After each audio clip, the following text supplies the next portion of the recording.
గురుర్బ్రహ్మ గురుర్విష్ణు గురుదేవో మహేశ్వర గురు సాక్షాత్ పరబ్రహ్మ తస్మై శ్రీ గురవే నమః.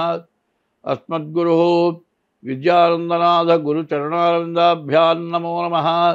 అస్మద్గురు కాశ్యపగోత్ర పవిత్రం శ్రీ మహద్గురు నమో నమః. 2025 సంవత్సరం జూలై నెల మాస ఫలితాలు. ముందుగా మేషరాశి ఫలితాలు చెప్పుకుందాం.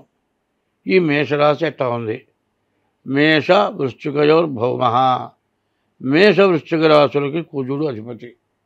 అయితే ముందుగా బాగుండని గ్రహాలు చెప్పుకుందాం. శుక్రుడు, రవి తప్పితే మిగతా 6 గ్రహాలు పూర్తిగా బాగాలేవు.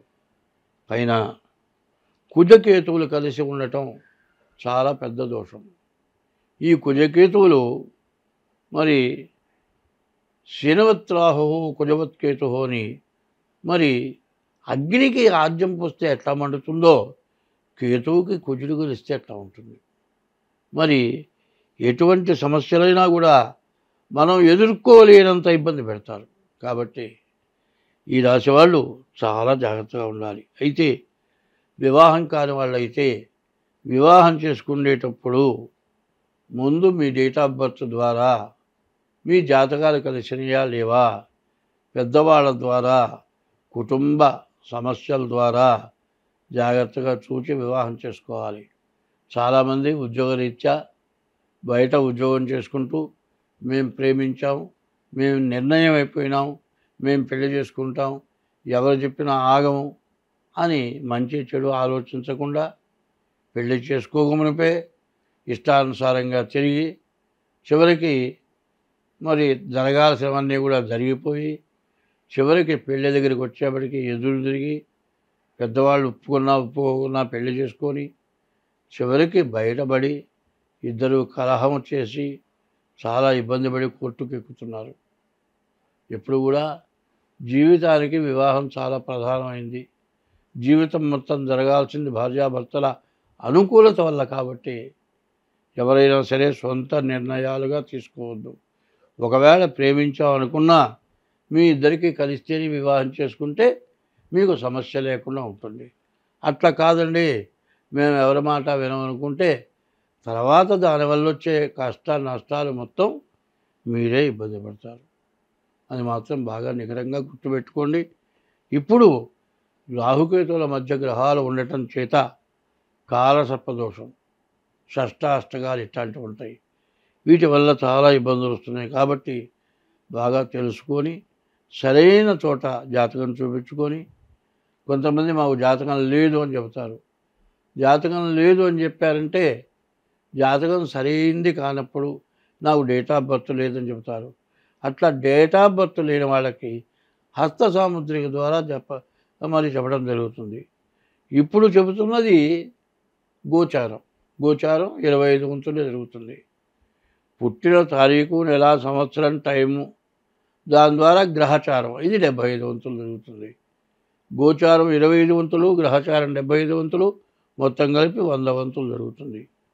ఇటువంటి దానికి రెండు కలిసి చూడాలి అంటే డేట్ ఆఫ్ బర్త్ ద్వారా జాతక చక్రం వేయించుకొని అన్ని విధాలు నీకు ఎట్లా ఉంది, ఉద్యోగం బాగుండే టైమా, వివాహం అయ్యే టైమా, వివాహం అయిన తర్వాత కలిసి వచ్చే టైమా, వీళ్ళని చూసుకొని వివాహం నిర్ణయం చేసుకోవటం. తర్వాత ఏ పని చేయాలన్నా మన జాతకం ఎట్లా ఉందో చూసుకొని చేసుకుంటే మీకు అన్ని విధాలా కలిసి వస్తుంది, అన్ని విధాలా బాగుంటుంది. ఇది అందరూ కూడా చూడవలసింది. తర్వాత మీ డేట్ ఆఫ్ బర్త్ ద్వారా జాతకం చూపించుకుంటే మాదేం పెద్ద ఆఫీస్ ఏం కాదు, సామాన్యమైన ఆఫీసే. ఫోన్ ద్వారా నన్ను కలవచ్చు. తర్వాత దానికి తగినంత ఫీజు మాత్రం తీసుకుంటాను, విపరీతమైన ఫీజు మాత్రం ఉండదు. మరి మీ జాతకం క్లియర్గా చెప్పి మీరు బాగుండటానికి వీలైనటువంటి పద్ధతుల్లో దానికి ఏదైనా ఉపశమనాలు కావాలంటే చేయిస్తాం. తర్వాత డేట్ ఆఫ్ బర్త్ లేకపోతే హస్త సాముద్రిక ద్వారానైనా సరే మీ జాతకం చూడబడుతుంది. కాబట్టి ఈ రాశి వాళ్ళు మరి విద్య ఇబ్బందిగా ఉంటుంది, వ్యాపారం కష్టంగా ఉంటుంది, వచ్చిన ఆదాయం విపరీతమైన ఖర్చు ఉంటుంది. 12వ శని ఉండటం వల్ల యాక్సిడెంట్లు, దెబ్బలు తగలటానికి బాగా అవకాశం ఉంది. ముందు అందరితో కలవకుండా నీ పని వరకు నువ్వు చేసుకుంటే ఎంతైనా మంచిది. తర్వాత ప్రతి వాళ్ళు మనల్ని కలుపుకుంటారని చుట్టూ వాళ్ళతో కలవటం కంటే నీకు మంచిని తోచిందని మాత్రం తొందరపడకుండా నీ పని వరకు నువ్వు చేసుకోవాలి. ద్వాదశాంత్యో వ్యయోరిఫః, ద్వాదశంలో ఉన్న శని విపరీతమైన ఖర్చు పెట్టిస్తాడు. మేషరాశికి ఏలినాడు శని మొన్న మార్చి 30 నుంచి ప్రారంభమైంది కాబట్టి ఈ రాశి వాళ్ళు ఎంత జాగ్రత్త పడితే అంత మంచిది. యకర్త జగతాం భర్త సంహర్త మహసాం నిధి ప్రణమామి తమాదిత్యం బహిరంతస్తమోపహం. యకర్త అందరినీ రక్షించేవాడు ఎవరు? జగతాం భర్త, జగత్తులో ఉన్నటువంటి 84 లక్షల జీవరాశులను పోషించేవాడు. యకర్త జగతాం భర్త సంహర్త, అందరినీ సమానంగా సంరక్షించేటువంటి వాడు. మహసాం నిధి, మనకు ఏవి ఎంత కావాలో అంతా కూడా ఆకాశము భూమి ద్వారా మనకు అన్నీ ఇస్తున్నాడు. మనం ఒక మనిషి వస్తే ఆ పూట అన్నం పెట్టాలంటే మనం తినగా మిగలదు, ఇప్పుడు కుదరదులే అనుకుంటాం. మరి 33 కోట్ల జీవరాశులు, ఆకాశంలో 21 లక్షలు, భూమి మీద 21 లక్షలు, భూమి లోపల 21 లక్షలు, సముద్రంలో 21 లక్షలు, మొత్తం 84 లక్షల జీవరాశులు, రకరకాలైన జీవరాశులు. ఇన్ని జీవరాశులకి నీరు, ఆహారం, నిద్ర అన్నీ ఇస్తున్న యకర్త జగతాం భర్త సంహర్త మహసాం నిధి, లోటంటూ లేకుండా ఇస్తున్నాడు. సంహర్త మహసాం నిధి ప్రణమామి తమాదిత్యం, మమ్మల్ని అందరినీ పోషిస్తున్నావు, అంతా భారం వహిస్తున్నావు. వివాహం చేసుకున్న భర్తని, భార్యని, పిల్లల్ని పోషించడానికే కష్టంగా ఉంది. ఎక్కడైనా ఎవరైనా సంపాదన కోసం ఎవరి దగ్గరైనా ఏదైనా వృత్తి చేస్తే వచ్చే ఆదాయం చాలా ఇబ్బంది పడుతున్నారు. కానీ ఇటువంటి అందరినీ కూడా సమానంగా పోషిస్తున్న మహసాం నిధి ప్రణమామి తమాదిత్యము. మరి సూర్యుడి దగ్గర నుంచి కేతువు వరకు ఈ 9 గ్రహాలని కూడా శాసిస్తూ సూర్యభగవానుడు, భూదేవత అందరినీ రక్షిస్తోంది.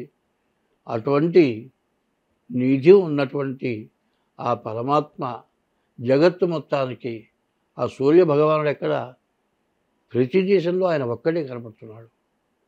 ప్రతి దేశంలో ఇదే భూమి, ఒకటే భూమి, ఒకటే సూర్యుడు. వాళ్ళిద్దరి వల్లే అందరం రక్షించబడుతున్నాం. అటువంటి దేవుడు, అందరికి కనపడేటువంటి దేవుడికి మనసారా నమస్కారం చేస్తున్నాను. మరి ఇప్పుడు 2024 నుంచి 2028 వరకు కూడా ఎప్పుడు కూడా ఎలక్షన్ జరిగితే పార్లమెంటు మెంబర్లు, అసెంబ్లీ మెంబర్లు మరి ప్రజల ఓట్లతో గెలిచి వచ్చినటువంటి వాళ్ళే రాష్ట్రపతి, ప్రధానమంత్రి, మిగతా మంత్రులు ఎట్లా ఉంటారో మరి పంచాంగరీత్యా 9 గ్రహాలు కూడా రాజు, మంత్రి, సేనాధిపతి అట్లా ఉంటారు.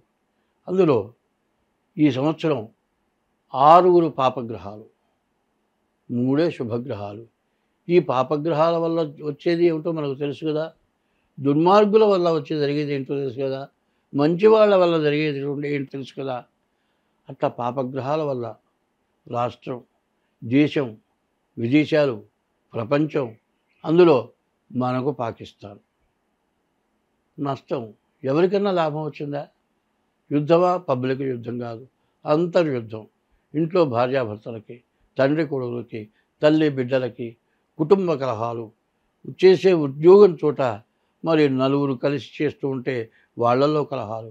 ఇట్లాంటి కలహాల వల్ల ఎవరి బ్రతుకు వాడు బ్రతకలేక మనస్సు పాడైపోయి తిన్న తిండి మనకు ఒంటికి పట్టక మనస్సు పిచ్చివాళ్ళగా తయారైపోయి అందరూ బాధలు పడుతున్నారు. అటువంటి వాళ్ళందరినీ కూడా యకర్త జగతాం భర్త సంహర్త మహసాం నిధి ప్రణమామి తమాదిత్యం బహిరంతస్తమోపహం. లోపల వెలుపల ఉన్నటువంటి, పైన భూమిలో ఉన్నటువంటి ఆ భగవానుడికి నమస్కారం చేసి మమ్మల్ని అందరినీ కూడా రక్షించమని కోరుతూ స్వస్తి.